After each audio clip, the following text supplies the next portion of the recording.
She offered her seat to a father and son on the train. The single dad CEO didn't leave her life after that. The late afternoon train was packed as usual. Monday, peak hour, every inch of space taken. The fluorescent lights flickered slightly overhead. Most passengers stood silent, absorbed in their phones, earbuds in, thoughts elsewhere. Daniel stood near the center of the car, cradling his 6-year-old son Max, who had fallen asleep against his shoulder. His little body was limp with exhaustion. Daniel adjusted his grip slightly, careful not to wake him. There were no seats. None. Even a woman with a cane had to lean against the side of the door. Still, no one looked up. Daniel didn't expect sympathy. He had chosen this routine deliberately. Every day after school, he picked Max up and took the train home, refusing the offer of a driver. "I want him to grow up grounded," he had once told his assistant.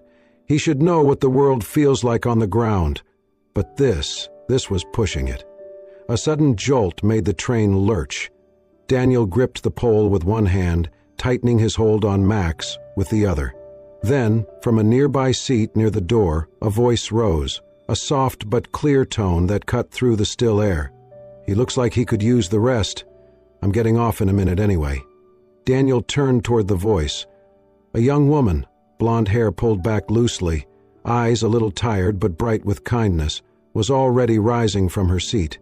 Her tote bag slid down her shoulder as she stepped aside. She didn't wait for a response. Daniel blinked. "Are you sure?" he asked, his voice low, surprised.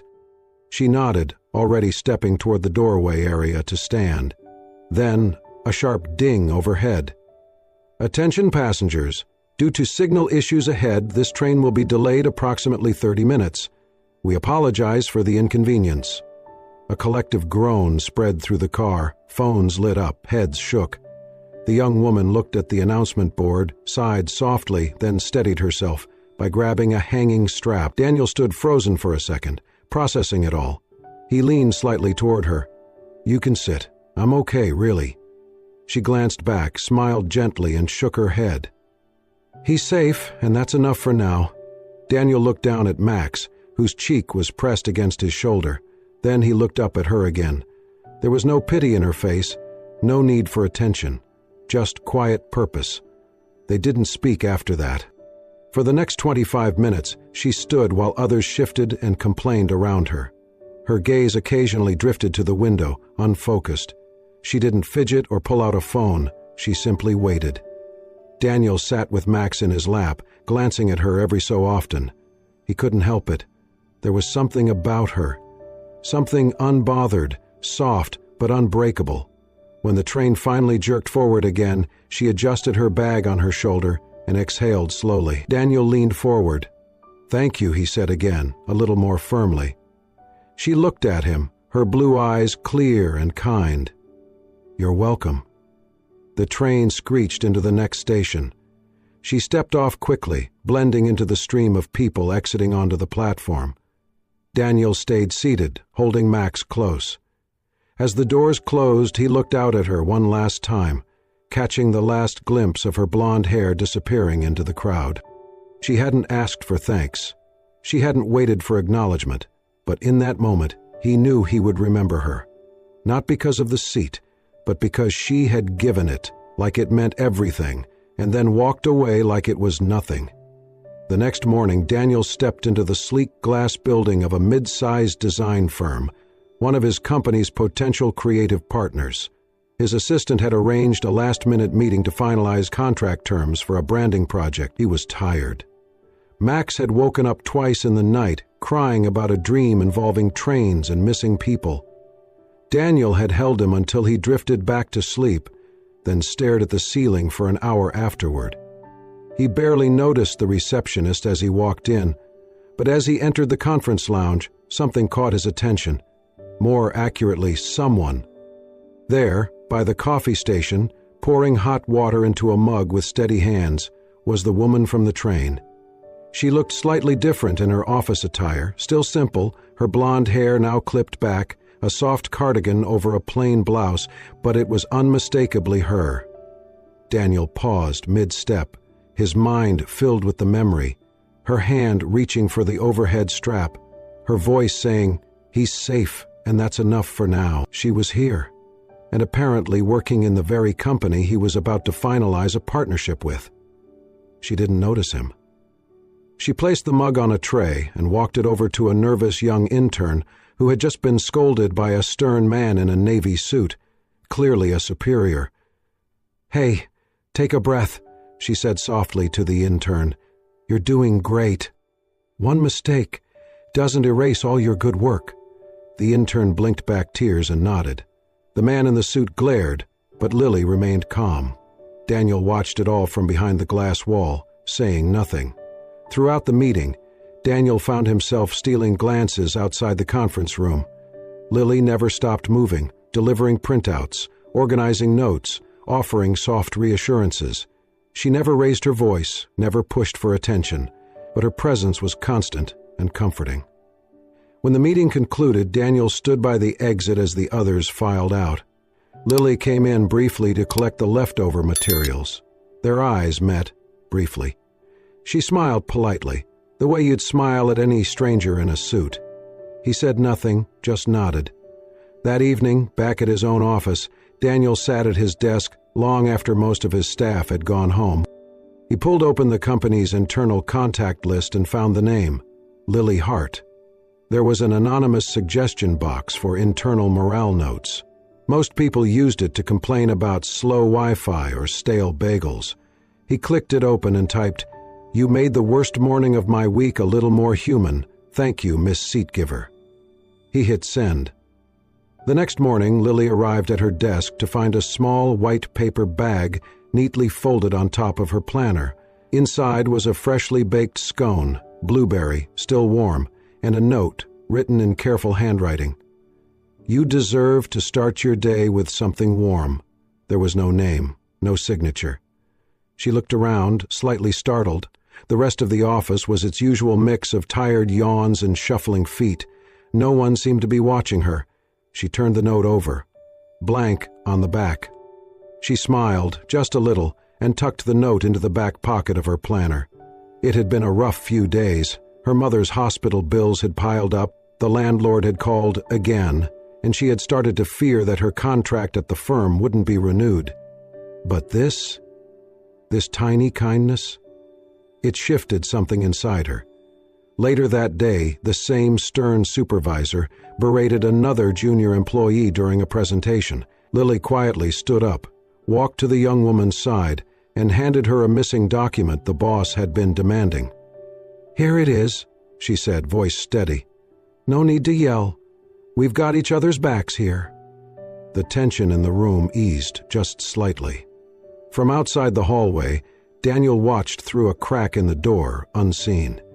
He didn't say anything, but in that moment he knew one thing with complete certainty. She had given up a seat once, but she was the kind of woman who never sat down when it truly mattered. The train doors hissed open at 7:43 a.m.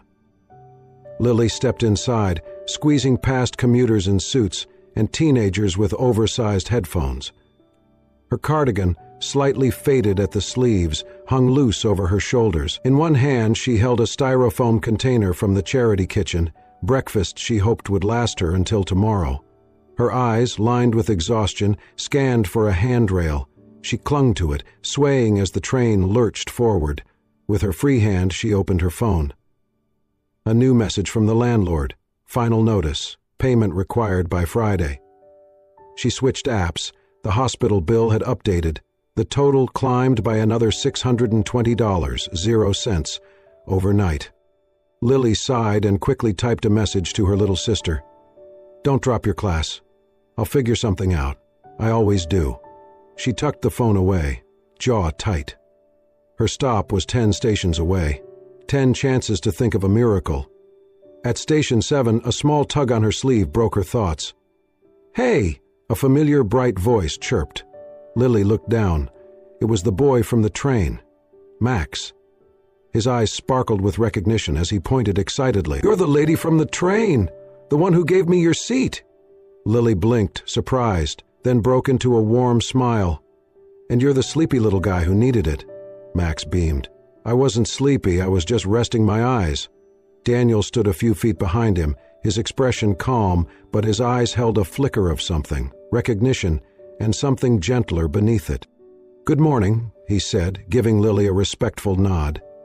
Good morning, she replied, her voice slightly breathless, caught off guard. They stood together as the train continued. Max insisted on standing close to Lily, occasionally holding her hand and telling her about his favorite comic book. She listened, laughed, and asked questions like she had known him forever. The three stood close, a soft triangle of warmth in a sea of cold shoulders and averted eyes. After a few minutes of Max's chatter about dinosaurs and dreams, Daniel glanced sideways at Lily.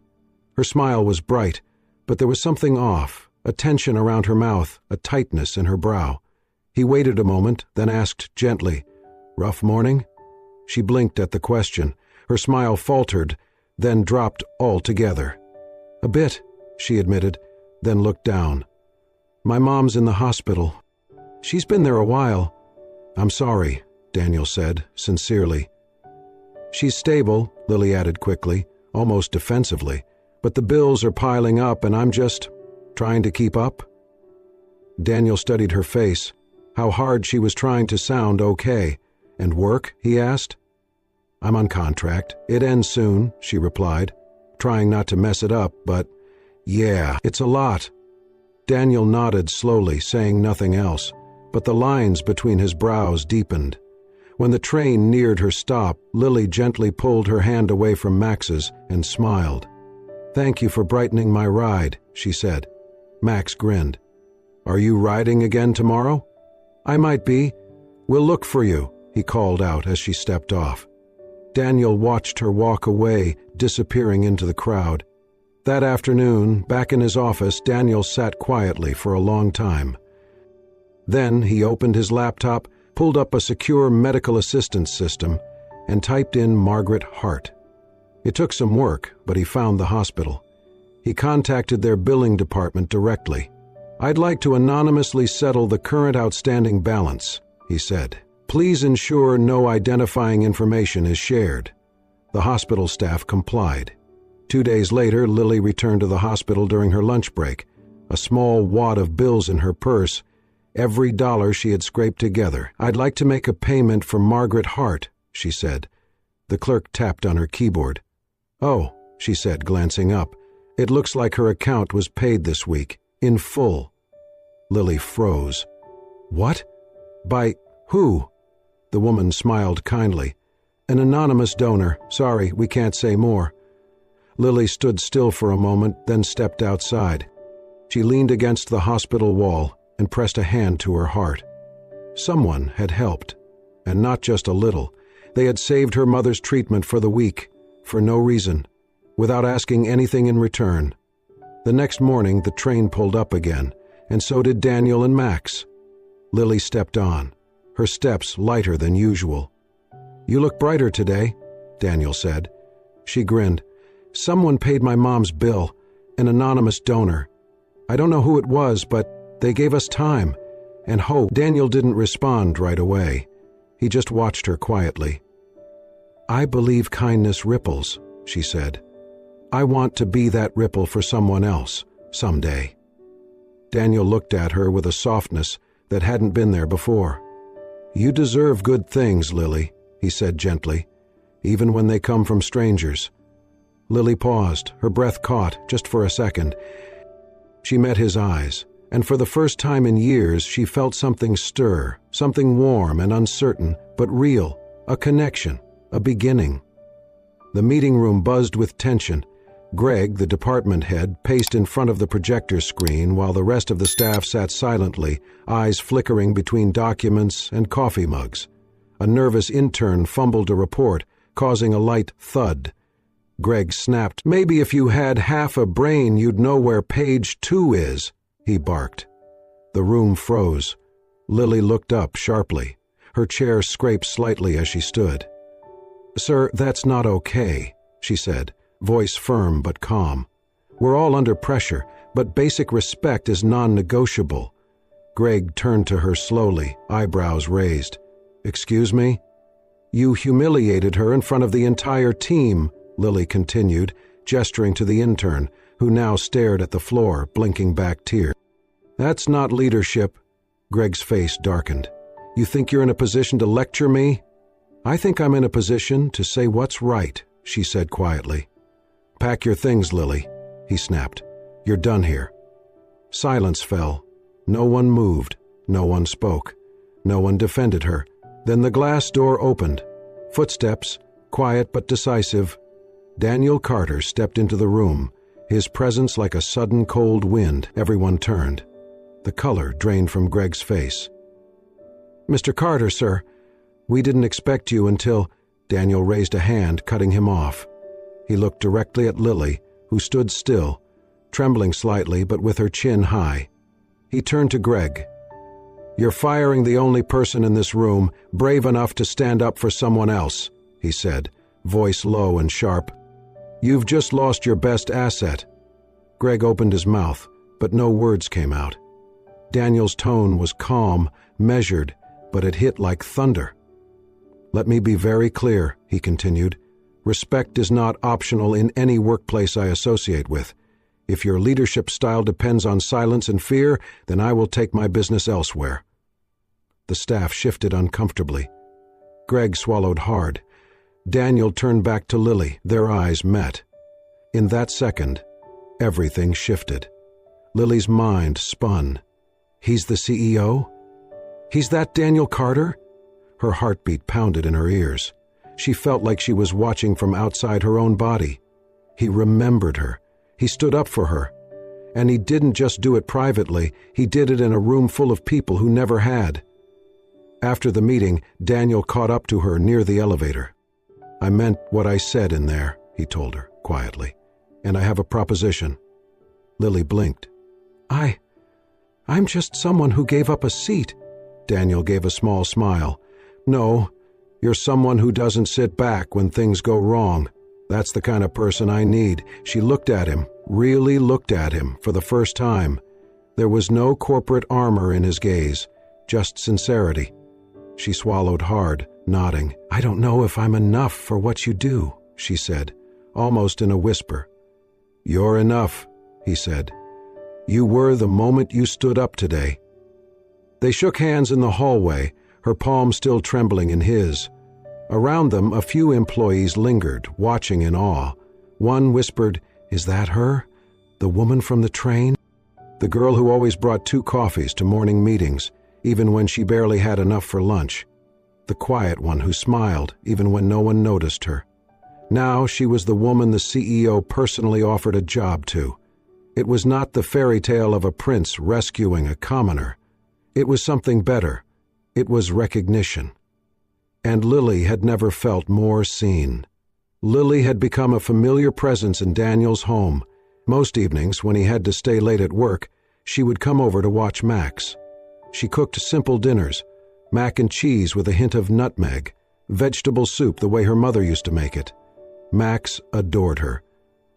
Daniel often returned to the scent of something warm, the sound of laughter echoing down the hallway. Daniel never crossed boundaries.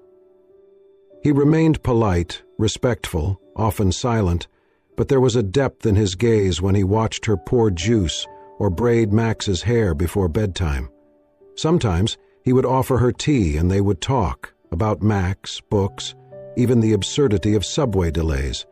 And slowly, Lily began to notice something shift inside her. At first, it was the way her heart skipped when Daniel smiled at something she said. Then it was the way she missed the sound of his voice on days he worked from another office. She caught herself watching his hands when he gently brushed Max's bangs away, or when he rested them on the kitchen counter, waiting for coffee to brew. She told herself it was silly. He was a CEO, a widower. He lived in a world of tailored suits and boardrooms. She was just the woman who had given up her seat on a train. "This isn't your place," she would whisper to herself on quiet nights. "Don't fall." Then came the letter. One evening, after she tucked Max into bed and began clearing the kitchen, she noticed a white envelope on the table, her name handwritten. Inside was a single sheet of paper. The handwriting was steady, masculine. "You made my house feel like home again. Please don't be just a guest." Her breath caught. She looked around. The living room was dim, empty. Daniel's study door was closed. She clutched the letter, her pulse racing. Without thinking, she slipped it into her coat, grabbed her bag, and walked to the front door. Max peeked from the hallway. "Where you going?" She forced a smile. "Something came up, sweetheart. I'll see you soon." She left before Daniel could step out of his study. At home, Lily sat on the floor of her tiny bedroom, the letter still in her lap. Her heart ached, but not from pain, from fear. Her mother noticed the stillness in her daughter's face. "What happened?" she asked gently. Lily handed her the letter. After reading it, her mother set it down with a smile. "Are you afraid because he cares, or because you do?" Lily did not answer. She looked down. Her mother leaned forward, voice soft. "If someone truly cares for you, they won't let you stay outside the door. They'll open it and wait." Across town, Daniel sat in his study, the untouched dinner still warm on the counter. He held a light scarf Lily had left behind. It smelled faintly of vanilla and rain. He stared at his phone, typing, deleting, typing again. Had he pushed too far? Had he misunderstood everything?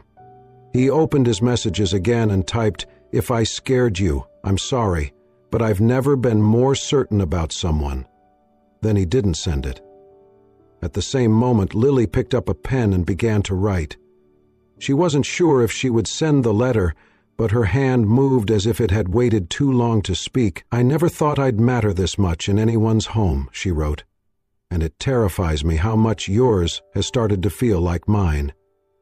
That night, both hearts lay awake in two different rooms, clutching unspoken words and the fragile hope that maybe, just maybe, the other still felt the same. 2 days had passed since Lily read Daniel's note. She hadn't been able to stop thinking about it, or him. That afternoon, she stood in front of her mirror, smoothing the fabric of a soft beige dress. Simple, gentle, just like her. Her hands trembled as she pushed open the tall glass doors to Carter Industries. She had never entered this building as anything more than an assistant, but today she was stepping in as herself, with everything laid bare. Her heart thudded in her chest. She walked slowly through the lobby, took the elevator, and followed the hallway to his office. And then she saw him. Daniel was inside, standing close to a young woman, stylish, beautiful, laughing at something he had just said. He smiled back, warm and relaxed. Lily froze. For a moment, the world slipped from beneath her feet. The light in her chest dimmed. Of course. Why would he wait? Why would he choose her? She turned sharply, tears welling up before she could stop them. In her haste, she brushed past a table in the hallway, sending a tray of coffee cups crashing to the floor. The sound echoed through the office. Daniel looked up instantly, eyes narrowing. He stepped to the doorway just in time to see Lily's figure disappearing down the corridor. "Lily?" he called. The young woman beside him looked surprised. "Isn't that—" "She's why I wrote the note," he whispered, before excusing himself and hurrying after her. He found her in the lobby, wiping at her eyes, her body stiff with embarrassment. "Lily, wait," he said, breathless. "Please." She turned, pain etched on her face. "I shouldn't have come?" He stepped closer, his voice soft but steady. "That woman, she's my cousin. She just flew in from London this week." "We were catching up." Lily blinked. "Your cousin?" Daniel nodded. "I wasn't expecting you, but I hoped. God, I hoped you'd come." He reached for her hand. "I've been waiting for you." She stared at him. Her lip trembled. "I thought I could walk into your world," she whispered. "But I saw her, and it reminded me, I don't belong there." Daniel shook his head, his grip tightening just a little. "You stepped into our life the moment you gave up your seat on that train," he said. "I've been the one trying to catch up with you ever since." A tear slid down her cheek. "I was so afraid," she said. "You have everything. I'm just trying to survive." He cupped her face gently, eyes shining. "You're everything Max and I didn't know we needed." And in that moment, something shifted. The air stilled. The chaos of the world outside paused. They fell into an embrace, quiet, real, grounding. The storm that had built between them over days, weeks, maybe even lifetimes, finally passed. No grand declarations, just silence, and the truth it carried. Lily looked up at him, her voice barely above a whisper. "No more running." Daniel smiled, brushing a thumb against her cheek. "No more hiding." They stood there, surrounded by strangers and office noise, but in their own stillness they had finally found it. Home. They did not announce it. They did not need to. It was in the way Daniel reached for her hand at breakfast, in the way Lily placed Max's favorite fruit slices in the shape of a smiley face every morning, in the way Max clung to her waist as they watered the plants in the tiny garden behind their new house. It was not a mansion. Daniel had dozens of properties, but this was the only one he had ever chosen for his heart. A modest house with ivy crawling over white bricks. A mailbox Lily painted with Max. A wooden fence Daniel repaired himself, crooked in places but sturdy. "This," Daniel had said, handing her the keys, "is not a palace, but I hope it feels like a beginning." Lily moved in the following week. One afternoon, Max fell and scraped his knee while racing down the driveway. He cried out, and Lily rushed to him, arms wide, voice calm and soothing. As she cleaned the wound and kissed the bandage, Max looked up at her and whispered, "Thanks, Mom." The word hit Lily like sunlight after rain. She looked at Daniel, who nodded softly from the porch, his eyes warm with silent pride. Lily opened a small illustration class in the living room on Saturdays, mostly kids from the neighborhood. Crayons, laughter, tiny hands smudged with paint. Daniel became her biggest fan. The first drawing she hung up was a watercolor of Max with his arms spread wide under a paper sky. Daniel had it framed and placed in his office above his desk. "Because this," he said, tapping the corner of the frame, "is what I come to work for now." One bright afternoon, Daniel accompanied Lily to the hospital to visit her mother. She was doing better now, more color in her cheeks, more hope in her voice. They brought flowers and chocolate. Lily sat beside the bed, chatting softly. Daniel stood quietly, offering his presence more than words. At one point, the doctor entered and began discussing the latest test results. "All readings are positive. We'll maintain the current treatment plan." Daniel nodded and asked, "Any updates on the insurance side? We covered the final round, right?" Lily froze, slowly turned to him. The doctor blinked. "Oh, yes, Mr. Carter confirmed it last month." Lily tilted her head, a knowing smile forming. "So it was you." Daniel blinked, caught. "I knew that warm coffee and warm heart came from the same place," she teased gently. He chuckled, sheepish, scratching the back of his neck. I just did what I had to do." He looked at her, eyes softening. "Maybe a little early, because I knew one day I'd be your husband." Lily's mother grinned from the hospital bed. "Took you long enough to admit it." They all laughed, light, full, healing laughter. Later that evening, the three of them sat together on the back porch, Lily, Daniel, and her mother, wrapped in quiet joy, the kind that grows not from grand gestures, but from quiet choices made daily. Max popped his head out the back door. "Are we having pancakes for dinner again?" Lily laughed. "Why not? It's Sunday." Daniel looked at her and mouthed, "Thank you." Lily leaned her head against his shoulder. "We made this, didn't we?" He nodded. One small choice at a time, and as the sun dipped low behind their little garden, as laughter and love filled every crack of the life they built, a quiet truth settled over them all. Family does not require blood, just heart, and the courage to stay. The wedding was not in a ballroom. There were no chandeliers, no violin quartets, no 7-tier cake.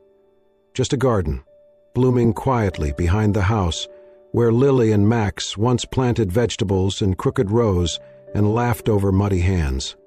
Guests filled the rows of wooden chairs, friends from the neighborhood, children from Lily's art class, Daniel's colleagues who now looked at him with a new kind of respect and nurses from the hospital who had seen the gentlest side of his heart. There were no grand decorations. Lily wore a simple, flowing white dress picked with love by Daniel's mother, a woman who had once been wary, but now stood proudly beside Lily's. Max was the best man. As he took Lily's hand to walk her down the aisle, he leaned in and whispered, "You're already my mom, but now the world will know." Daniel stood at the altar in a navy new suit, heart pounding not with nerves but with certainty. He had never looked more at home than in that moment, watching the woman who changed his life walk toward him with the boy they both loved. They exchanged vows under the arch Max had helped decorate with painted cardboard stars. "I don't promise a life without storms," Daniel said, voice steady, "but I promise you'll never face one alone again." Lily, eyes glistening, took a breath. "I may not come from your world, but I'll spend the rest of my life building ours, together." There was silence, then applause, not loud but full of soul. Lily's mother, seated in the front row, wiped her tears and reached for Daniel's mother's hand. The two women shared a look that said everything. Love had done what years could not. It had made them one family. After the ceremony, Lily stood before the children in her art class, many still holding crayon drawings of the bride and groom. "One day," she said, "I gave up a seat on a train, and I got a place in a family. Never think small acts don't matter."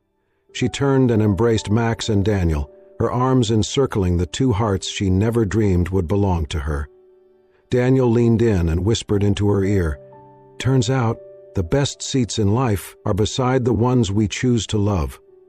As the sun dipped lower, guests were handed a small keepsake, an old-style train ticket encased in glass.